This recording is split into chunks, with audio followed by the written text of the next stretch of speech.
Okay, so this time I try to introduce the calculation of the unit vector in the Cartesian coordinate for the cross product. So as you should have known is that there are several unit vector. So last time what we learned is actually like I hat, j hat, k hat to dotted with I hat, j hat, k hat, something like this. And then if I dotted with I, j dotted with j, k dotted with k, it will be 1, 1, 1. And then for the other combination, they will be 0, something like this. So this is for inner product. So this is for inner product or dot product. Depends on how you call it, inner product or dot product. Okay, and now we would like to know I, j, k hat to have a cross product with each other. Okay, so if I just write it in the table, then it may be not so easy to remember. So my way to remember the cross product.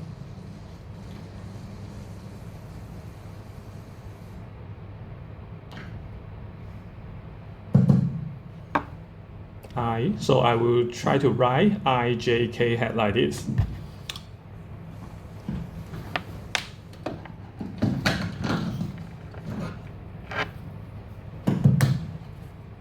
Wait, hello. Okay, so and then if you try to draw the line in clockwise, which means something like this, like this, like this, then we will have positive sign. And then if we try to draw the line counterclockwise, like this, negative sign. Okay, so this is easy to remember.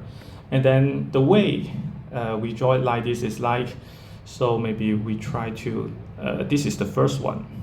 So this is the first one, this is the second one. Okay, so maybe I should not draw it like this. I should, sorry.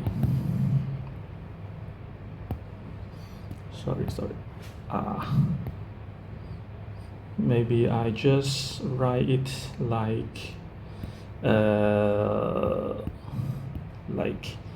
I hat cross I hat, and then I hat cross j hat, I hat cross k hat, and then j hat cross I hat, j hat cross j hat, j hat cross k hat, and then k hat cross I hat, k hat cross j hat, k hat cross k hat. Okay, so we would like to see whether what will this cross product be.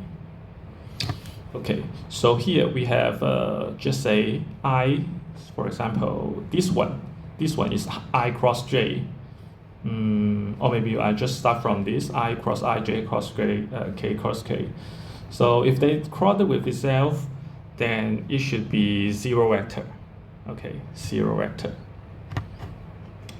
Okay. Yeah, so this is straightforward. So for all the others, every vector are dotted with other unit vector. So yeah, so for example, for this one, we have I cross j. So you can see here I with a plus sign to j. So we should have a positive sign. So I hat cross j hat should be k hat, something like this. And then also j hat cross k hat will be I hat, which means this one, j hat cross k hat will be I hat. And then similarly, k hat cross I hat will be j hat. So if you just go clockwise, then you will get a positive sign. Here, k hat cross I hat is j hat, so this one. Okay, so for the other way around, if we have I hat cross K hat, we will have a negative sign, which means here I hat cross J hat, we will have negative J hat. And then similarly, K hat cross J hat will be negative I hat. K hat cross J hat. This one will be negative I hat. Okay, and then also for here, J hat cross I hat, J hat cross I hat. So we have a negative sign, and then we will have a negative K hat. Something like this. So you can see if two of the vector need to be cross product, and then if they are the same thing, then you get a 0. And then if they are not the same, you can see for every single identity, I hat, J hat, K hat will occur. So it just depends on the permutation. So you have a J, I, K, so it is the reverse version. So I to J to K, which is the proper order. The proper order you get plus sign. So just say here I, J, K, and then J, K, I, and also K, I, J. So it will go back to here. So you get a positive sign. If it is the other way around, J, I, K, I, K, J, K, J, I, then it is the reverse order. Then in this case you get positive sign. If it's the other way around, you get negative sign. So in this case, if we try to apply the unit vector to here, so you can see this one for just a V, for part A, we have a V equals V times negative I hat. Okay, so we always try to suppose this one is a positive number, and then multiply by this one, and then here B points to the negative y-axis, so it is like B times negative J hat. Okay, so here we have a V cross B. So we have a two negative signs, so it becomes positive VB, and then we have I cross J. So it becomes VB and then K hat. So it points to the positive z-axis, which is actually the same as this one. So if you just use the notation of unit vector, you don't need to use right-hand rule, because here the definition of the xyz axis already follows the right-hand rule, which means that if you have x-axis points to this way and then y-axis points to this direction, then z-axis should be pointing to this side. You should have it should follow the right-hand rule, which means that if you point to the x-axis and then cross to y-axis, then your thumb should point to the z-axis. Of course, it is like a 3D shape, so it is not directly pointing out. So you should try to imagine this is xy cross it to c. No, the c cannot point to the other way around. If it is point to the opposite side, then it will follow the left-hand rule. Then all the equations should change properly. Okay, so for example, for this one, so this one V is like V in negative y-axis. So we have a negative J hat, and then B points to the negative z-axis, which means B and then negative K hat. So V cross B would be like we have two negative signs, so we have a positive VB, and then J cross K hat. So JK, sorry, let me see, cross B.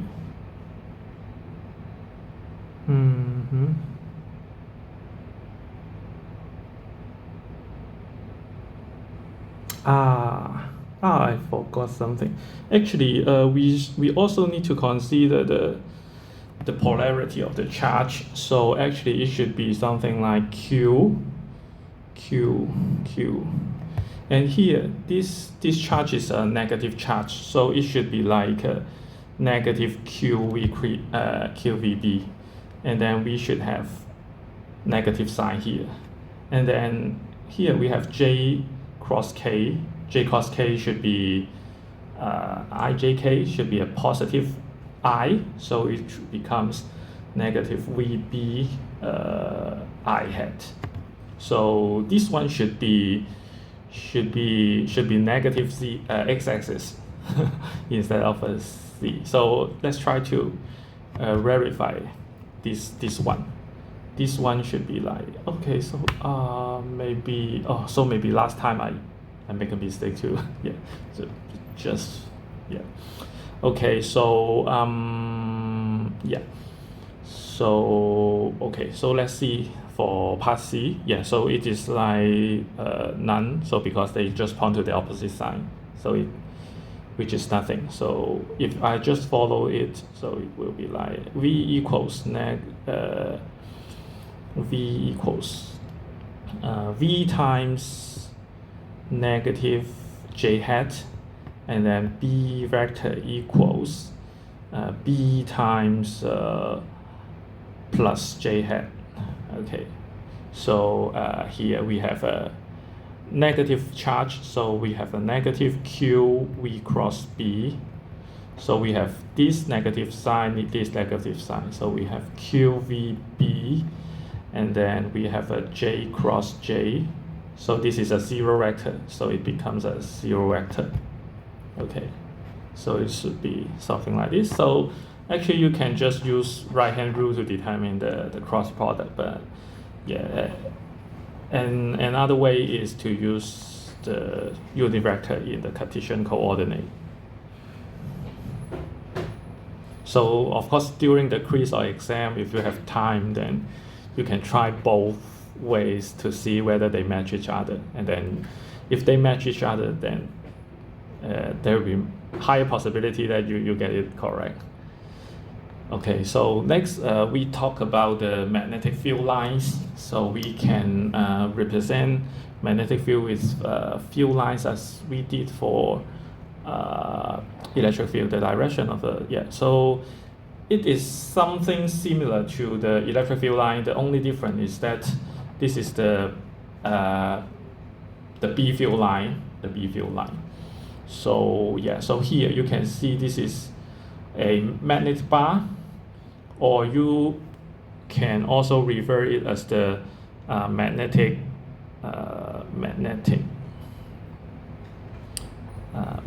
dipole. Magnetic dipole, similar to a electric dipole.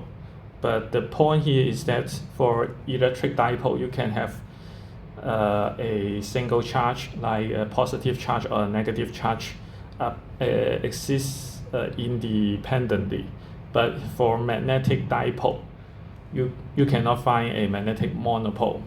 The magnetic dipole is always have a north pole and a south pole together. If you try to cut it, so in primary school, your teacher should have also tell you that yeah, if you just cut it, then it will become a smaller magnet bar. So it still have a magnetic dipole. So if you try to cut it until very, very small unit, it's still a magnetic dipole. In chapter 32, we will slightly talk about the fundamental element of the magnetic dipole, but I don't think we will have exam about it because it is kind of hardcore physics. So yeah, so just to tell you a bit about that later on. So you can see if you have a magnetic dipole and then you place some iron fillings, then they will just follow the magnetic field line. So you can roughly see the magnetic field line is something like this, like an apple. Okay, so next yeah, so here it also tells you opposite magnetic pole attract each other, like magnetic pole repel each other. Okay, so yeah, so in primary school you should have known about this. And then yeah, here I also mentioned the magnetic monopole. So if you have interest, you can just check it on the Wikipedia. So it says magnetism in bar magnets or magnet bars and electromagnetics is not caused by magnetic monopole. So this one doesn't really exist. And there is no known experiment or experimental or observational evidence that magnetic monopole exists. So yeah, so actually in the Maxwell equation, there are two of them. Actually, in the Maxwell equation, there are totally four laws.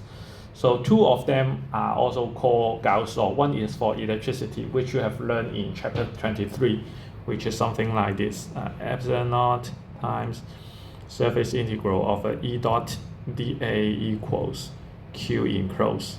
So it based on we can have a charge, a normal charge, rather than dipole. But for its magnetic version, it will be like B dot dA equals 0. So that's it. Because we don't have magnetic monopole, then the right side can only be 0. Because if you have a magnet bar, or maybe you have a magnetic dipole, and then you try to define a Gaussian surface, then yeah, so it always include both positive and the negative sign. So the total magnetic enclosed by the Gaussian surface should always be 0. So it makes the Gauss law for the magnetic field easier. Yeah. So actually we don't really need to write 1 over mu naught here, because yeah. So this one multiplied by a constant becomes 0. So we don't really need to write this term there. Okay, so and actually we will learn this in chapter 32. Yeah, so don't need to worry about this at the moment. Okay, so here we have one sample problem. Okay, so one sample problem.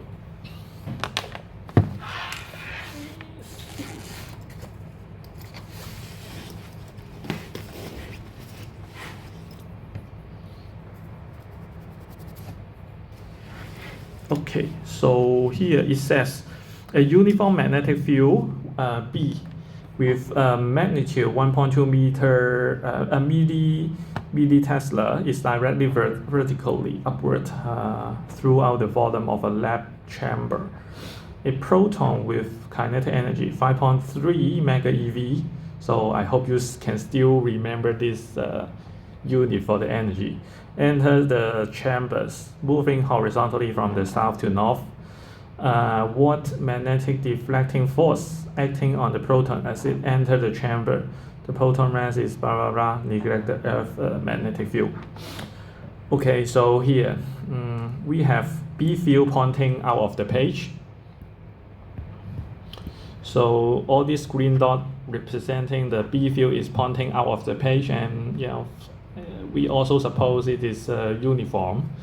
So this is out of the page, and then this proton is moving to the north side.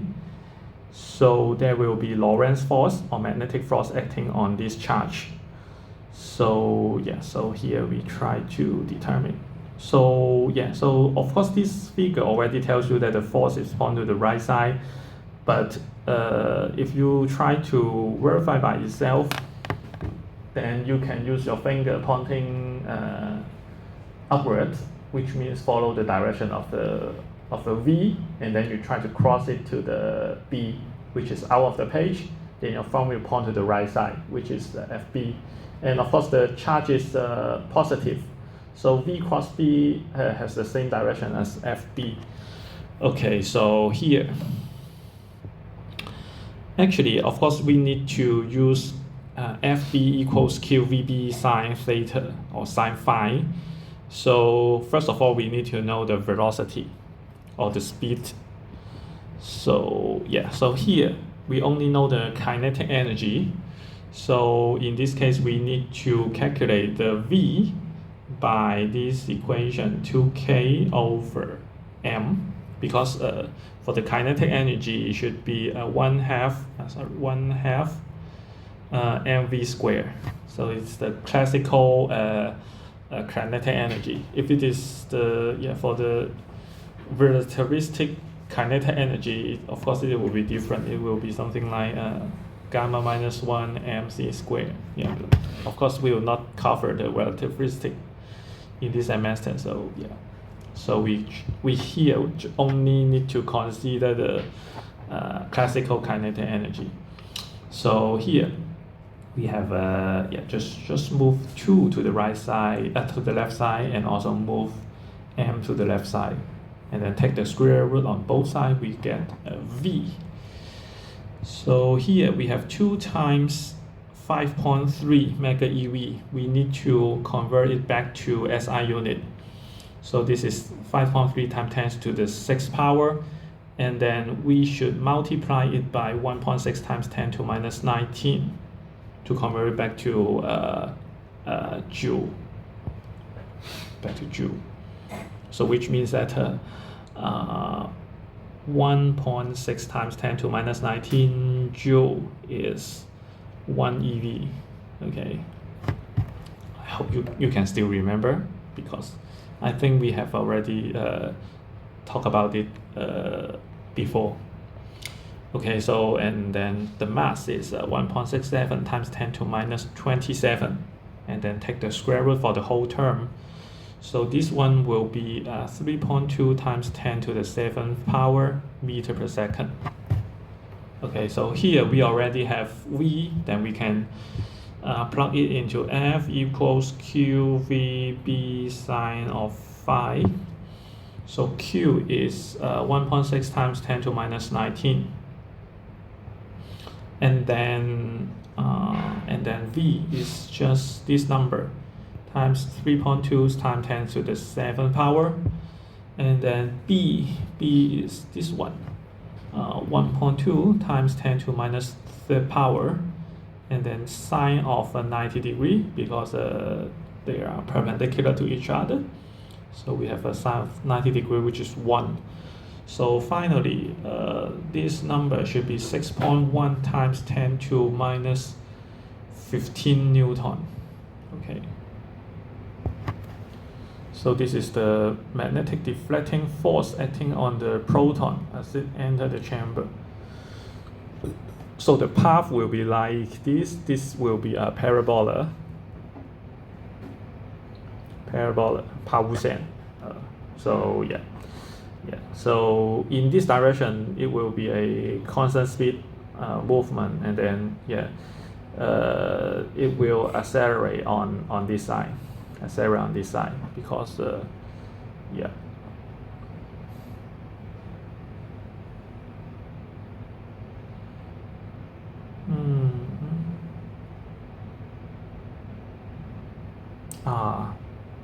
I think not parabola, maybe a circular motion, like a circular motion, because it should be a circular motion. We will talk about this later. It should be a circular motion.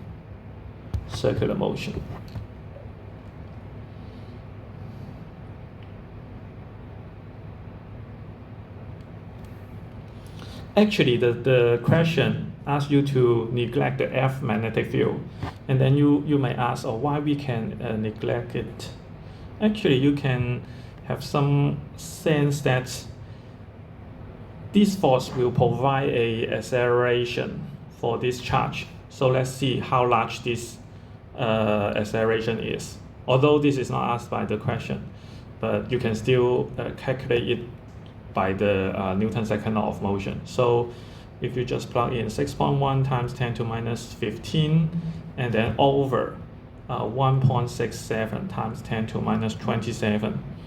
So this acceleration will be like 3.7 times 10 to the 12 meter per second square. Actually, I think it doesn't relate it to this one, but you can try to compare this one with the G equals 9.8 meter per second square. Then you can see, oh, this force is much larger than the gravitational force. And as I mentioned, there are 4 types of fundamental forces, like the electromagnetic force, gravitational force, weak force, and strong force. The electromagnetic force is much stronger than the gravitational force. Okay, so you can see it once again. Okay. Oh, actually, I still need to calculate the A. Yeah, A is for the other part, so I just write it here. Okay, so it is actually this one, A equals 3.7 times 10 to the 12 meter per second square. Okay, so yeah. Okay, so this one mentioned a JavaScript program so that you can just play with it, but actually I don't think the browser cannot use the JavaScript anymore, so I think I cannot show it here, but yeah, so I just skip it. So here we talk about another topic called the cross-field discovery of electrons. Okay, so here, when we talk about cross-field, which means that we have both E field and B field. So you can see here, we have some blue-yellow pointing downward, which is generated by this parallel plate. So as a parallel plate, it is somehow like a capacitor. So if we provide a positive voltage or positive potential here and a negative potential here, then it will generate a uniform, approximately generate a E field pointing downward. And then we also generate the B field pointing into the page. So this cross means the B field is pointing into the page. It does not show how it is generated, how this B field is generated, but yeah, probably by a magnetic bar. Yeah, for the positive side, which is slightly closer to us, and for the negative side is far away from us, so that you generate the B field pointing into the page. Okay, so we try to create the E field and B field perpendicular to each other. Then we call them cross fields. Okay, so yeah, so this guy Thomson, J.J. Thomson, used it to measure the ratio of mass to charge. So actually, based on this experimental setup, we can calculate the m over q. We cannot really know how large is m, how large is q by this experiment, but at least we can try to find the whole ratio, because maybe within the equation we only know other variable, so there are 2 unknowns, so we can maybe sometimes we just know the product of them, or maybe we just know the quotient of them. Then so we, in this setup, we can only know the quotient between the mass and the charge. But maybe in some other experiment, we can individually find the charge, or maybe you can individually find the mass. Then finally we can find all the constant. Okay, so here is like we have a battery here, and then we try to generate some electron, and then going to the right side. Here we have a slit, so if the electron is not going horizontally, then it might be blocked by the screen. And then If it is perfectly going horizontally, then this electron can go through the slit and then go to this side. And then as much as this is an electron, then there's an E field, so there will be a force acting on it. And then also, this charge is moving inside the magnetic field, and it is perpendicular to the B field. So there will also be a Lorentz force acting on this E. So we try to tune the magnitude of the E field or the B field so that the net force acting on this E is 0. Then finally the charge will directly go straight to the screen. If the E field, if the electric force or the electrostatic force is stronger, then just say this is a negative charge, and then the E field is pointing downward. So there will be a force. Fe pointing upward. And here, if you try to determine the Lorentz force, so V is pointing to the right side, and then the B field pointing into the page. So if you right-hand rule, V cross B will pointing upward, but E is a negative charge, so FB is pointing downward. So for most of the case, if we just don't tune out the E field and the B field magnitude, then either FE will be bigger or FB will be bigger. Then if FE is bigger, then the charge will go like this. And if FB is bigger, then it will go like this. So we need to tune out the magnitude of E and B so that there will be no force. The net force will acting on the electron is 0, then you go straight to the screen. Okay, so so by this experiment, we can really calculate the ratio between the mass and the charge.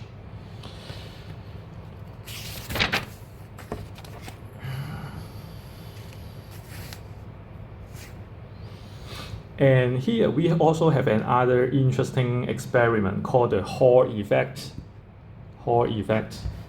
Okay, we still make use of the cross field. And so here it says, as we just discussed, a beam of electron in vacuum can be deflected by a magnetic field.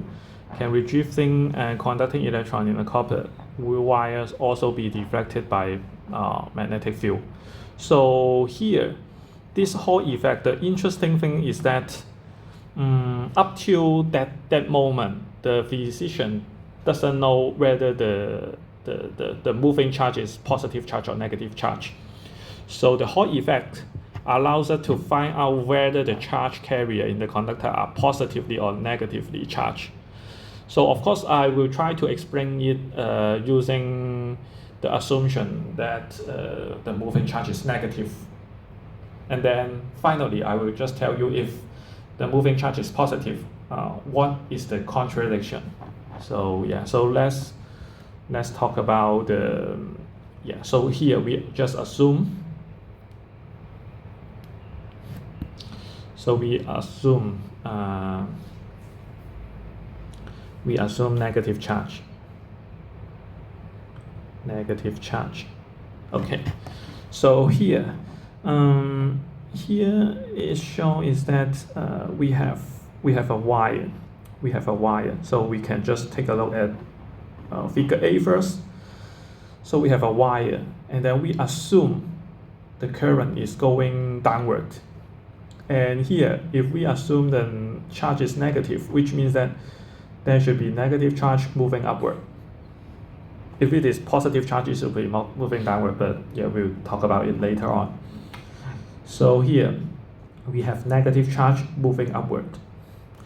And for the setting of the Hall effect, we try to generate some B field pointing into the page, which is actually perpendicular to the wire.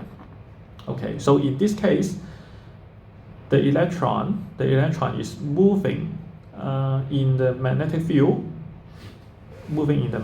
and actually the velocity is perpendicular to the B field. So there will be Lorentz force acting on the electron. So you can see here, so V is pointing upward, B is pointing into the page. So we can apply right-hand rule. So V cross B, V cross B. So V cross B should point to the left side. V cross B should point to the left side. And then this is a negative charge. So FB point to the right side. Okay. So in this case, the charge will tend to go to the right side. Okay. So up till now, no problem.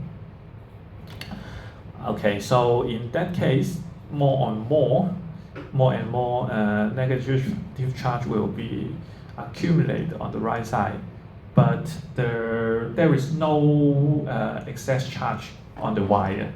So which means that if there are some negative charge accumulated on the right side, there should be induced positive charge on the left side, so that the overall charge should be 0. So here we don't have excess charge. So here we still don't have excess charge.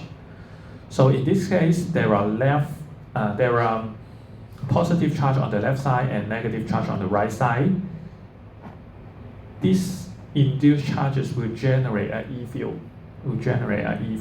And the E field is pointed to the right side, which is similar to the case that we have parallel plate. So we have a positive side, we have negative side. So the E field should point to the right side. And we approximate this E field is uniform inside the wire. So we have E field point to the right side. And in that case, as much as we have E field point to the right side, and this is a negative charge, there should also be some electrostatic force acting on the electron. So the E field point to the right side, and this is a negative charge. So Fe should point to the left side.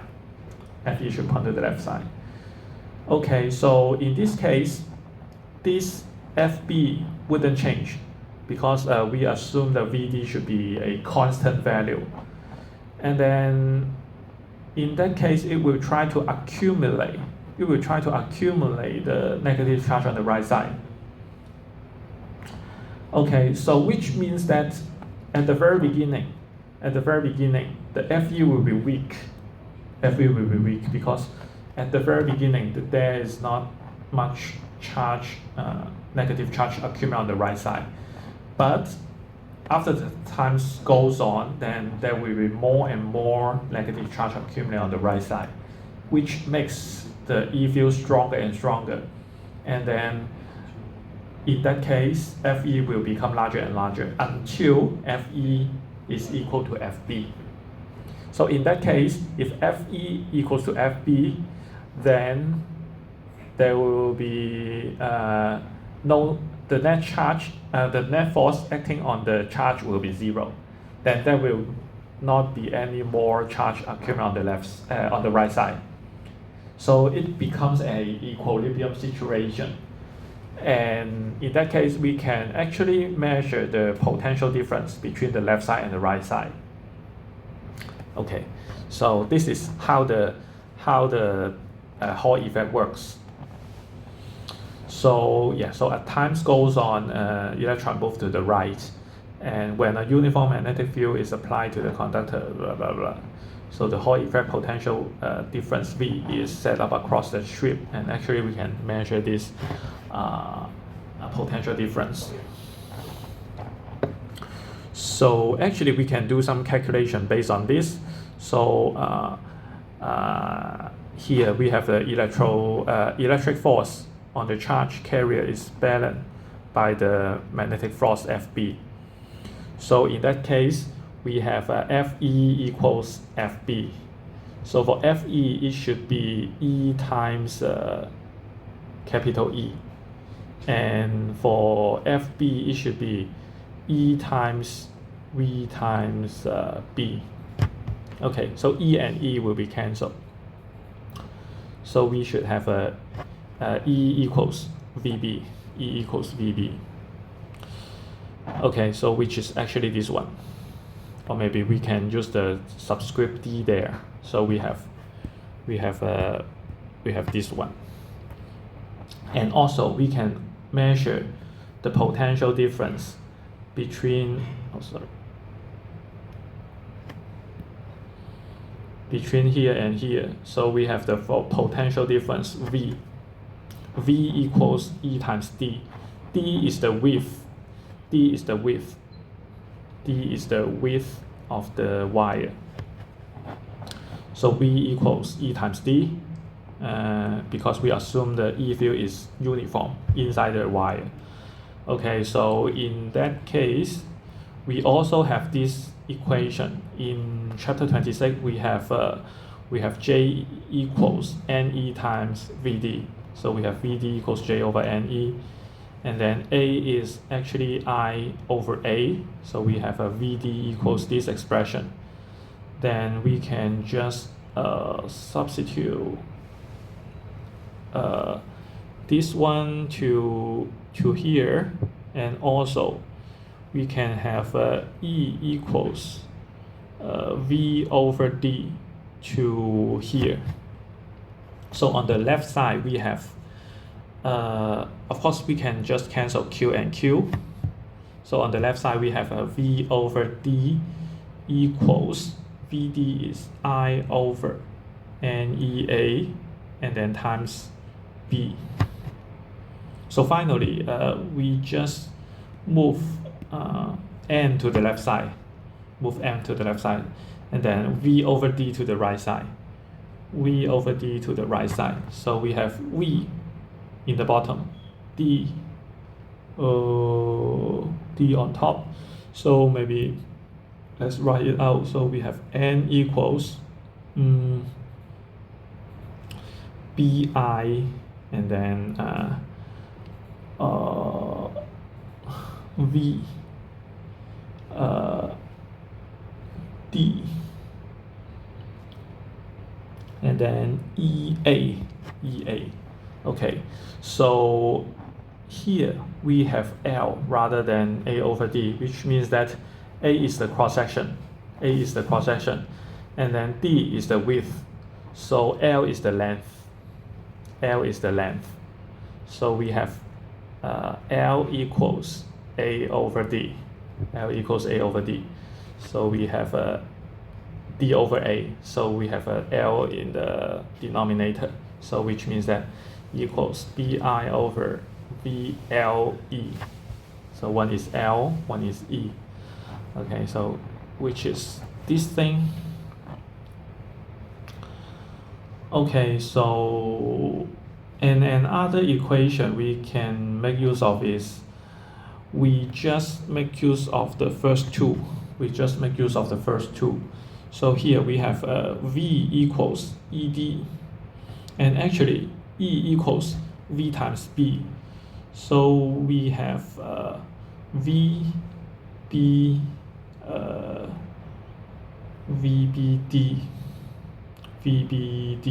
Okay, so we just make use of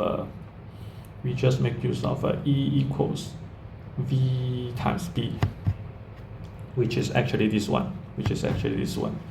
So if we just substitute E equals VB there, so we have the Hall effect potential difference V. The Hall effect potential difference V equals, this is the velocity, this is B, this is the magnetic field outside, and then this is the width of the wire. So we have this one. We'll make use of this later. Okay, so this is how to describe the Hall effect in a qualitative way and quantitative way. So up till now, any question? Okay, so let me finish this part off. So if we assume it is positive charge, then there will be some contradiction, which means that if we assume this is a positive charge moving downward, because still we have the current going downward. So if it is positive charge, the V should be going downward. Okay, so in that case, V cross B, V cross B, V cross B should point to the right side. V cross B should point to the right side. And this is a positive charge, which means that FB also point to the right side. FB also point to the right side. So there will be contradiction is that in that case, the positive charge will go to the right side, which means that there will be positive charge accumulate on the right side rather than negative charge. In that case, it will become like this. But actually in the experiment, what we can measure is that the potential on this side should be higher rather than that. So this is the contradiction compared with the experimental result. So which means that based on this argument, we can know the Hall effect shows that the moving charge in the conducting wire should be negative charge rather than positive charge. Okay, so if no question, let's have a 10 minutes break.